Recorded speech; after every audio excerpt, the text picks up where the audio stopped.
चलिए जानते हैं आज की देश और दुनिया की सिलेक्टेड काम की और महत्वपूर्ण 50 बड़ी खबरों को सिर्फ 10 मिनट में। पर अभी तक आपने इस वीडियो को लाइक नहीं किया तो लाइक कर दीजिए। विश्व पर्यावरण दिवस पर बोले पीएम मोदी, कहा दुनिया के बड़े देश संसाधनों को कर रहे नष्ट, मिट्टी बचाने के लिए नेचुरल फार्मिंग का एक विशाल कॉरिडोर बनाएंगे। पीएम मोदी आज लॉन्च करेंगे जन समर्थ, एक कॉमन प्लेटफॉर्म पर मिलेगी बैंक लोन जैसी कई सुविधाएं। आपकी खरीदी हुई दवा असली है या नकली, 300 दवा ब्रांडों पर अब लगा आएगा क्यूआर कोड। अमेरिका की चेतावनी के बाद उत्तर कोरिया ने किया बैलिस्टिक मिसाइल का परीक्षण, न्यूक्लियर टेस्ट की भी चल रही है तैयारी। योगी आदित्यनाथ के 50वें जन्मदिन पर कई नेताओं ने दी शुभकामनाएं, पीएम मोदी ने बताया डायनामिक सीएम। अंतरिक्ष में खुद का स्पेस स्टेशन बना रहा है चीन, निर्माण कार्य पूरा करने के लिए रवाना हुए 3 अंतरिक्ष यात्री। देश में सिंगल यूज प्लास्टिक पर रोक के लिए केंद्र ने राज्यों को दिए सुझाव, पर्यावरण की बेहतरी के लिए कदम उठाने को कहा।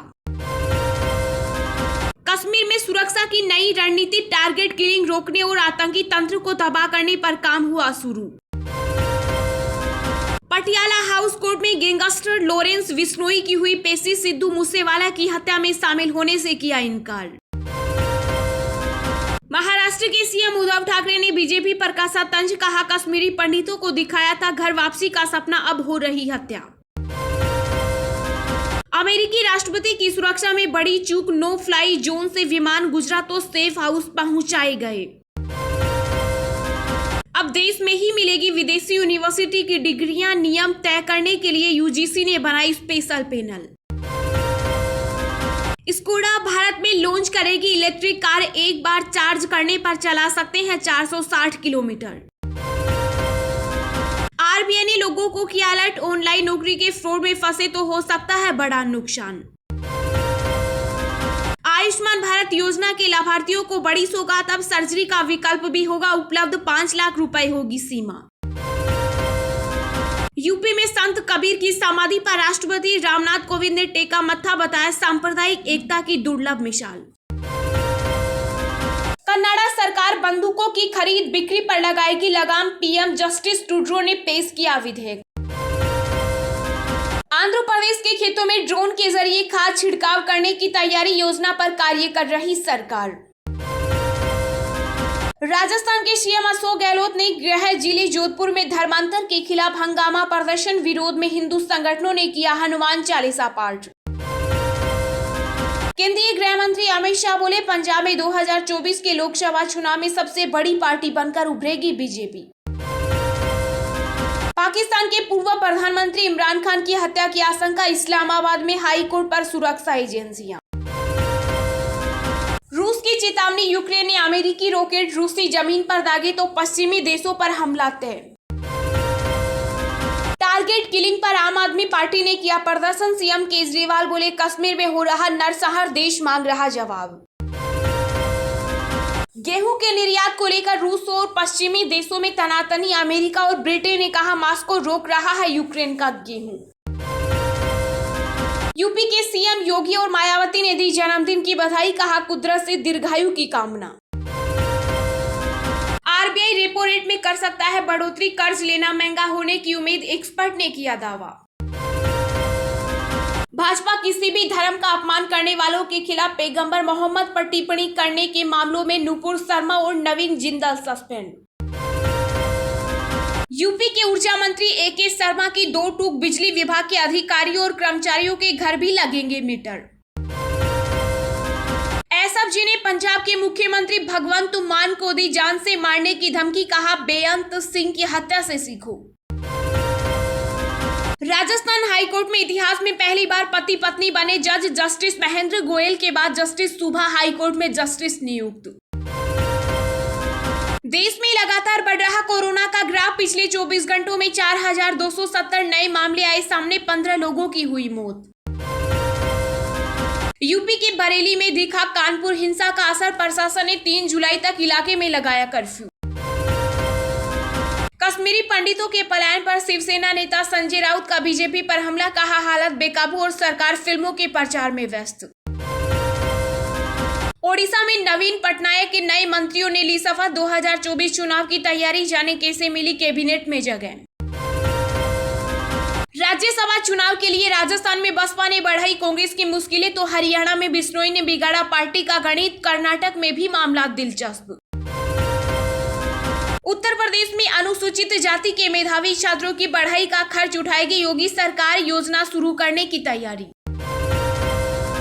वीपीएफ में निवेश कर मोटी कमाई कर सकते हैं पीएफ खाता धारक। पीपीएफ और एफडी के मुकाबले मिलेगा जबरदस्त मुनाफा।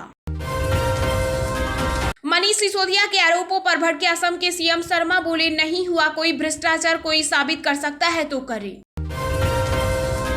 राज्यसभा चुनाव के लिए कांग्रेस ने दी नेताओं की जिम्मेदारी। राजीव शुक्ला और भूपेश बघेल को हरियाणा का बनाया पर्यवेक्षक।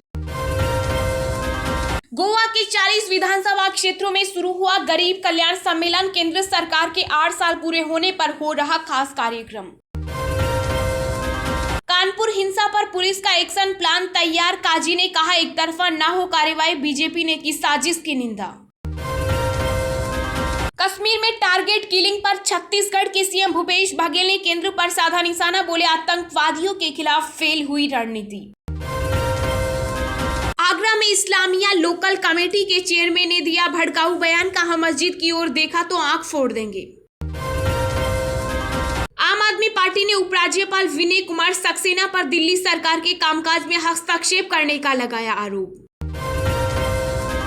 फिर करण जौहर की पार्टी बनी कोरोना केंद्र। वेन्यू से बाहर आए 55 गेस्ट पाए गए कोरोना पॉजिटिव। महाराष्ट्र के पूर्व मुख्यमंत्री Devendra Fadnavis corona positive, tweet कर दी जानकारी। मुंबई में फिर से डराने लगे कोरोना के आंकड़े। बीते 4 महीनों में मिले सबसे ज्यादा मामले। राजस्थान ने तोड़े वायु प्रदूषण की सभी रिकॉर्ड। 2021 में भिवाड़ी रहा दुनिया का सबसे प्रदूषित शहर।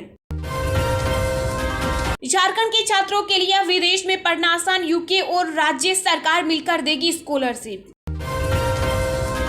आईफा अवार्ड 2022 में विक्की कौशल बेस्ट एक्टर, कृति सेनन बनी बेस्ट एक्ट्रेस। राजधानी दिल्ली में फिर लू का कहर। पारा 47 डिग्री के पार पहुंचा। आईएमडी ने जारी किया अलर्ट। अभिनेता कमल हासन की फिल्म विक्रम ने की रिकॉर्ड तोड़ कमाई। 2 दिन में पहुंची 100 करोड़ के पार।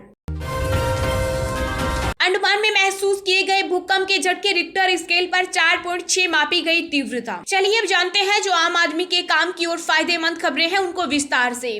पर इससे पहले अभी तक आपने इस वीडियो को लाइक नहीं किया तो लाइक कर दीजिए। विश्व पर्यावरण दिवस पर बोले पीएम मोदी, कहा दुनिया के बड़े देश संसाधनों को कर रहे नष्ट। मिट्टी बचाने के लिए 5 बातों पर दिया जोर। जी हां, विश्व पर्यावरण दिवस के अवसर पर प्रधानमंत्री नरेंद्र मोदी ने दिल्ली के विज्ञान भवन में मिट्टी बचाओ आंदोलन पर आयोजित कार्यक्रम में हिस्सा लिया। इस दौरान पीएम मोदी ने यहां मिट्टी बचाओ आंदोलन से जुड़े कार्यक्रम को भी संबोधित किया। पीएम ने कहा कि पहले हमारे देश के किसान के पास इस जानकारी का अभाव था कि उसकी मिट्टी किस प्रकार की है, उसकी मिट्टी में कौन सी कमी है। इस समस्या को दूर करने के लिए देश में किसानों को जमीन स्वास्थ्य कार्ड देने का बहुत बड़ा अभियान चलाया गया। विश्व के बड़े आधुनिक देश न केवल धरती के ज्यादा से ज्यादा संसाधनों को नष्ट कर रहे हैं, बल्कि सबसे ज्यादा कार्बन उत्सर्जन उन्हीं के खाते में जाता है। पीएम मोदी ने इस कार्यक्रम में मिट्टी को बचाने के लिए 5 प्रमुख बातों पर फोकस किया। उन्होंने कहा कि हमें पहले इस बात पर जोर देना चाहिए कि मिट्टी को केमिकल फ्री कैसे बनाएं। इसके बाद मिट्टी में रहने वाले जीव को बचाने और मिट्टी की नमी बनाए रखने की बात कही। उन्होंने कहा कि हमें यह भी गौर करना चाहिए कि भूजल कम होने की वजह से जो मिट्टी को जो नुकसान हुआ है उसे कैसे दूर किया जाए। साथ ही वनों का दायरा कम होने से मिट्टी का जो लगातार क्षरण हो रहा है उसे कैसे रोका जाए। पीएम ने कहा कि भारत 2030 तक 26 मिलियन हेक्टेयर बंजर जमीन को रिस्टोर करने पर भी काम कर रहा है। आरबीआई ने लोगों को किया अलर्ट। ऑनलाइन नौकरी के फ्रॉड में फंसे तो हो सकता है बड़ा नुकसान। जी हां, भारतीय रिजर्व बैंक ने अब लोगों को ऑनलाइन जॉब फ्रॉड को लेकर अलर्ट किया है। आरबीआई ने लोगों को नौकरी के घोटाले का शिकार न होने के लिए सचेत किया। जालसाज आम लोगों को ठगने के लिए नए नए तरीके अपना रहे हैं। हाल के वर्षों में भुगतान के डिजिटल तरीकों के उपयोग में बढ़ोतरी हुई है। केंद्रीय बैंक ने कहा कि जैसे जैसे वित्तीय लेन देन करने की गति में सुधार हुआ है, खुदरा वित्तीय लेन देन में रिपोर्ट किए गए धोखाधड़ी की संख्या में भी इजाफा हुआ। आरबीआई ने ऑनलाइन नौकरी धोखाधड़ी के तौर तरीकों को और किसी नौकरी की पेशकश के लिए आवेदन करते समय आम आदमी को बरती जाने वाली सावधानियों को समझाने की कोशिश की। केंद्रीय बैंक ने कहा कि जालसाज फर्जी नौकरी खोजने वाली वेबसाइट बनाते हैं और जब नौकरी चाहने वाले रजिस्ट्रेशन के दौरान इन वेबसाइटों पर अपने बैंक खाते, credit card, debit card, secure credential share करते हैं। इसलिए आरबीआई ने धोखेबाज द्वारा इस्तेमाल किए जाने वाले सामान्य तौर तरीकों पर एक बुकलेट जारी किया। बुकलेट का उद्देश्य डिजिटल पेमेंट और अन्य वित्तीय लेन देन करते समय ग्राहकों के साथ होने वाले विभिन्न प्रकार की वित्तीय धोखाधड़ी के बारे में जन जागरूकता बढ़ाना है। आयुष्मान भारत योजना के लाभार्थियों को बड़ी सौगात, अब सर्जरी का विकल्प भी होगा उपलब्ध, 5 लाख रुपए होगी सीमा। जी मोदी सरकार की Ayushman Bharat national public health insurance scheme के लाभार्थी अब उन मेडिकल प्रोसीजर का विकल्प चुन सकेंगे जो हेल्थ पैकेज का हिस्सा नहीं है। दरअसल आयुष्मान भारत योजना के गवर्निंग पैनल ने राज्यों और केंद्र शासित प्रदेशों को 5 लाख रुपए तक के अनस्पेसिफाइड सर्जिकल पैकेज के तहत बुक की जाने वाली प्रक्रियाओं को तय करने और मंजूरी देने की छूट दी। इसके अलावा राज्यों को हेल्थ बेनिफिट पैकेज की कीमतें तय करने की अनुमति भी दी है। योजना के तहत लाभार्थियों को मेडिकल प्रोसीजर की लिस्ट दी गई है और वे इसमें से अनुकूल पैकेज चुन सकते हैं। नेशनल हेल्थ अथॉरिटी का कहना है कि आयुष्मान भारत प्रधानमंत्री जन आरोग्य योजना के तहत बड़ी संख्या में विभिन्न मेडिकल प्रोसीजर को कवर किया जा रहा है, लेकिन कुछ मामले में मरीजों को ऐसी सर्जरी या इलाज से गुजरना पड़ता है जो कि हेल्थ बेनिफिट पैकेज के तहत कवर नहीं होते। ऐसे मामलों में मरीज अन्य स्पेसिफाइड सर्जिकल प्रोसीजर कैटेगरी के तहत अपना रजिस्ट्रेशन करा सकते हैं।